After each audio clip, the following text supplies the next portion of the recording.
All right, we're back on a Monday. Yeah, my headset is broken, so if the volume sounds off, it'll be fixed by Tuesday.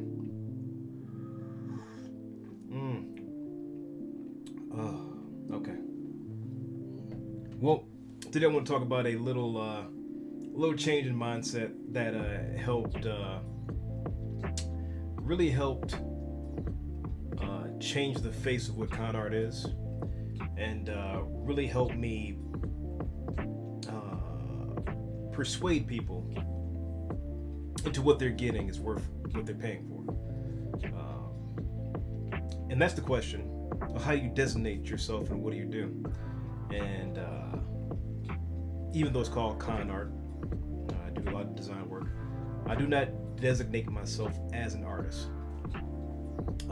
I designate myself as an illustrator and as a designer.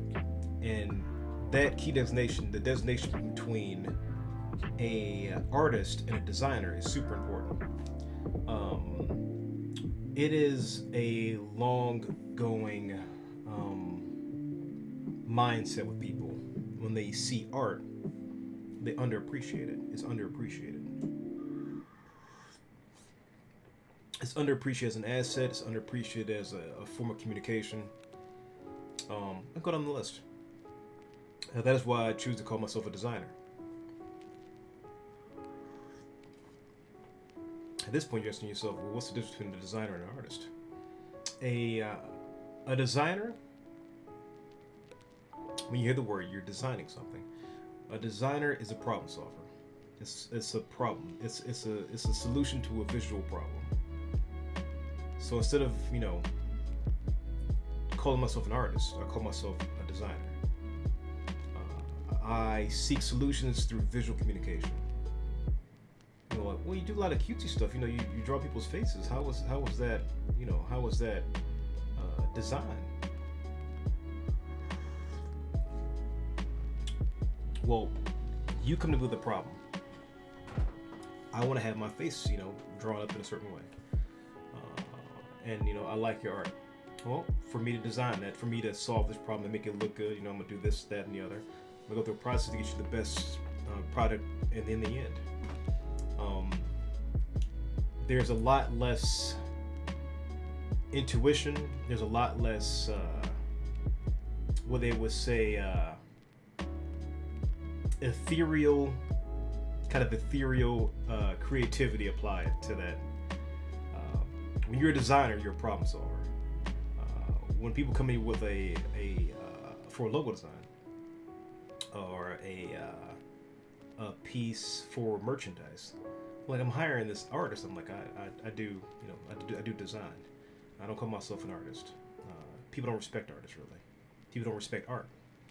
When you call yourself a designer, you can charge a lot more money. When you call yourself a designer, you seek solutions. You find the best solution to this problem. Why don't you do a rebrand? And your art looks great. Well, I can do it. I can make it look good, or I can make it look great. Well, what's the difference? Well, I can, design something that's going to be ergonomic. It's going to be the design's going to be a lot more efficient, functional, a lot more eye-catching, to get you a lot more viewers. A lot more eyes to click on it. You can slap anything on anything and call it art. When you design something for a purpose, when people come to you to solve a problem for a purpose, it's a lot different. If you can solve their visual communication problems, you'll always be needed. People treat artists like they're a dime a dozen. Designers, not so much. When you say that you can solve this company's or this content creator's problem and present yourself in that manner, you get a lot more respect. Sounds weird, right?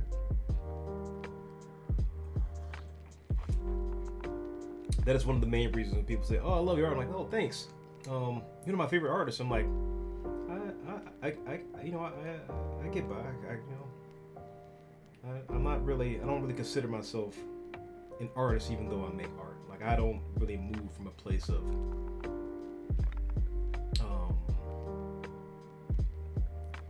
having the need to have spontaneous creativity to make anything. I make things because I want to make things. and I don't wait for creativity to strike. I solve a problem. Like, I want to put this on this T-shirt, but this design doesn't really work, so I'll find a solution to it. I'll design a solution, even though that solution may be, a wolf ripping through, the front face of the T-shirt,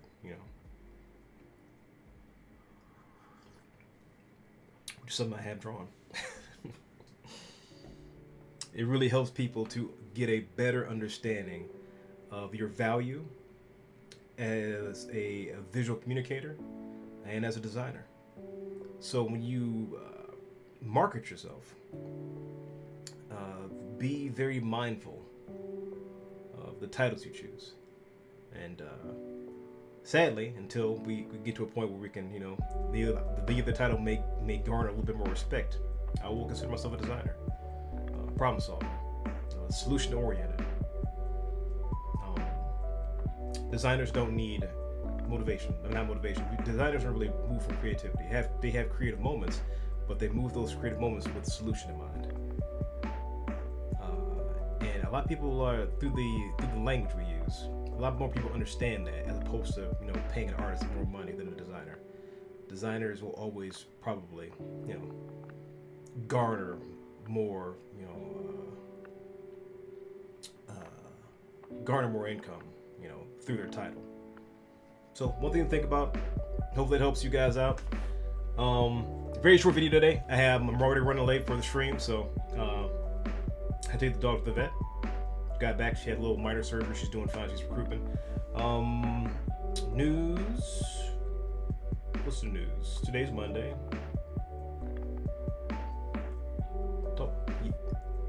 Get your 10% off at King's Coast with my face. Hey, there it is.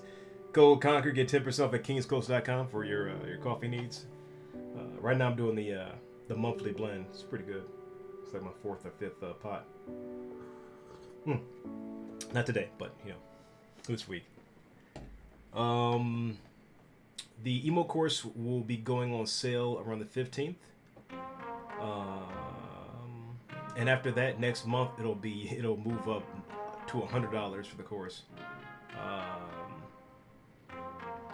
The Patreon emotes would be centered around Destiny 2 and the Baby Fallen, or Smallin, as people have been calling them.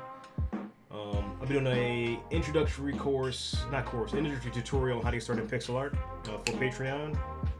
And I think that's all the news I have. I think. Yeah, that's it. All right. I will catch you guys on stream tonight, or whenever you see me. Catch me over twitch.tv/YoungKhan, making stuff for people. And catch you guys later. Have a great night or day.